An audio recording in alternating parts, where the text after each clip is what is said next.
The last idea is this, is your attitude is your message. Your attitude and your actions are your message. I was thinking yesterday before coming here, I said, I want my presentation to be a gift for this group. If you walk out of here a little inspired, if you laughed a little bit, if you got a good idea, you got the gift. Our attitude is our message. It becomes our legacy. It's what we give our customers, our clients, I use that word, but your patients, the people that you're serving. It's a gift. Your attitude is your message. It's your brand. It's your logo. It's your culture.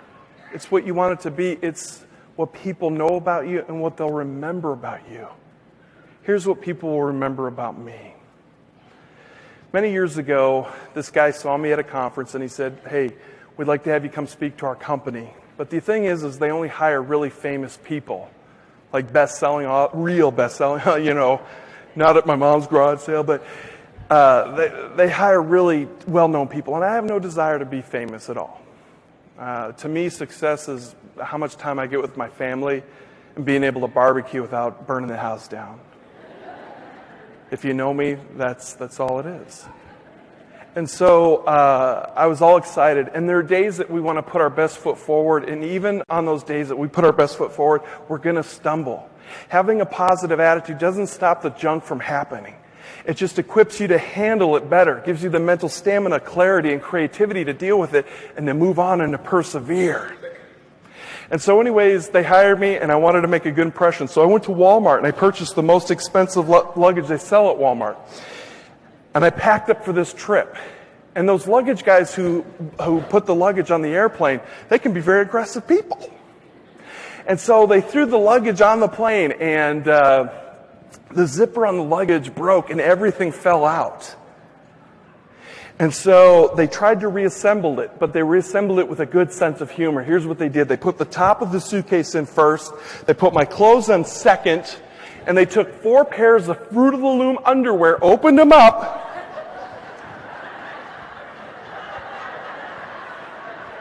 laid them out, and took clear tape and taped it up.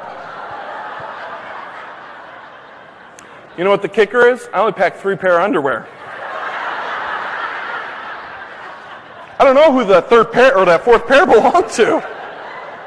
I think they got it out of Lost and Found. But anyways, I'm trying to make a good impression for this organization that hires the best of the best. And so I get to where I'm going. I meet Tom, who's the CEO of this company. He likes to meet his speakers and stuff before the event. And we're at the baggage claim waiting for my luggage. I had no idea. Life is all about change.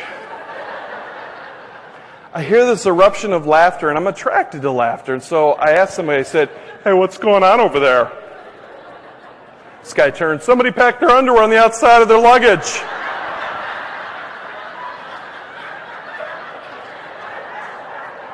Oh, I got to see this. So we're watching it come around. I can see it at a distance. It's a double carousel, and we see it at a distance. We're both laughing. Tom's like, who does that? And I chime in. I'm like, oh, somebody's clearly not right. And it was such a surreal moment. Here it comes. It's coming around. I was like, oh, no.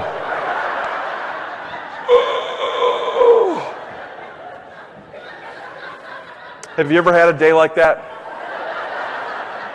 You go to put your best foot forward and you just stumble. Is that making a good impression? No. I was so embarrassed I didn't know what to do. I pulled Tom aside and very quietly, to minimize the embarrassment factor, I said, that was my luggage.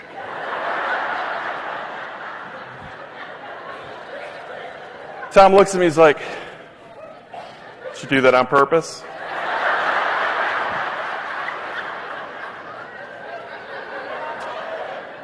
Part of my thing.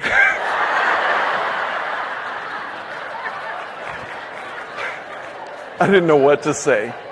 And the whole time it's going around, I'm trying to justify to Tom that 4th pair of underwear is not mine. Because it was different.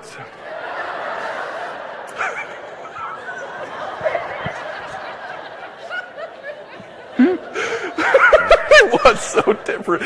So Tom says, Sam, you want me to grab it? I said, no, let's wait for people to leave. I kid you not, nobody is leaving. Everybody wants to see the underwear packer. I would.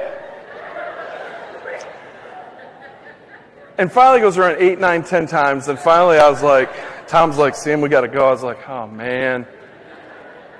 Our attitude is always being put to the test. Life is filled with changes, challenges, the unexpected, negative people. But how we interpret change is everything. I reached down, I grabbed it, I said, it's mine.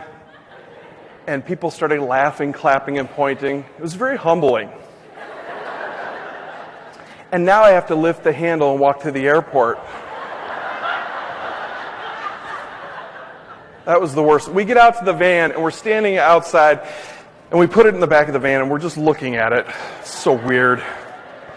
And I really thought Tom was going to drive me back around and be like, we're going to let you go home and start your life over again. Because this is inappropriate and unprofessional.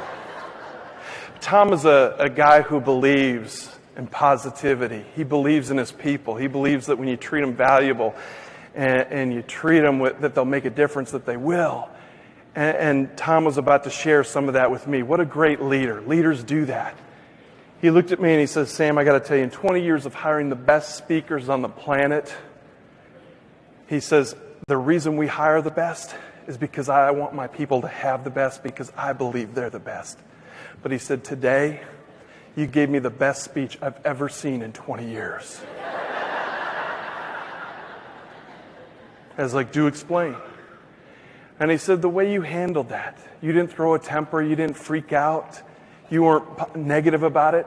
He says, how you handled that was everything. And he says, speakers get up and they deliver their message through the microphone and their PowerPoint. And he says, that's great and all. And they're wonderful. But to actually see somebody live their message, he says, that is what it's about. And that's what I love.